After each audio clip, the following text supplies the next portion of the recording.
మనం ఎంత గొప్పవాళ్ళం అంటే మన దేశంలో బ్రిటిష్ వాడు వచ్చి మనల్ని విభజించి పాలించాడని మనం పుస్తకాల్లో రాసుకున్నాం, పిల్లలకి చెప్పాం. చిన్నపిల్లలకి పాఠ్య పుస్తకాల్లో, పాఠశాల పుస్తకాల్లో. నిజమే, అది వాస్తవమే, వాడు విభజించి పాలించాడు. కానీ వాడు రాకముందు కూడా మన దేశం విడివిడిగానే ఉంది, అఖండ భారతంగా లేదు. మీరు చరిత్ర చదవండి.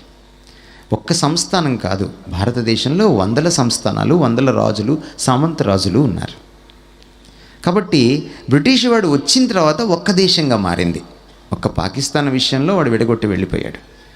కానీ అంతకు మించిన ఒక సత్యం ఏంటంటే, వాడు 400 సంవత్సరాలే పరిపాలించాడు, విభజించి పాలించాడు.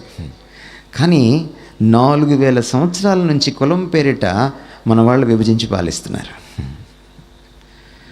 ఈరోజుకి ఆ విభజన పోలా. ఈరోజు ఎలక్షన్లో కూడా వచ్చేసింది అది. ఎక్కడ చూసినా అదే ఈక్వేషను, రిజర్వేషన్లో అదే ఈక్వేషను, ఆఫీసులో అదే ఈక్వేషను, పెళ్లి చేసుకునేటప్పుడు అదే ఈక్వేషను, ఎలక్షన్లో అదే ఈక్వేషను, రచ్చబండ దగ్గర అదే ఈక్వేషను, గుళ్ళు గోపురాల్లో కూడా అదే ఈక్వేషను, చర్చిలో కూడా అదే ఈక్వేషను నడుస్తుంది. విభజించి పాలించడం మన దేశంలో.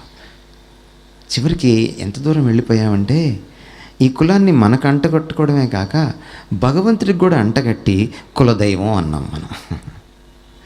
భగవంతుడికి కులం ఉంటుందా? విఘ్నులారా చెప్పండి నాకు. ఎవరైనా యథార్థవాది ఇక్కడ ఉంటే నాకు చెప్పండి. నిజాయితీ పరుడు ఎవరైనా ఉంటే, ఇక్కడ సత్యవంతుడు ఎవరైనా ఉంటే నాకు చెప్పండి. ఉండదు. ఆయనకి కులగోత్రాలు ఉండవు, ఆయనకి దేశ విదేశాలు ఉండవు.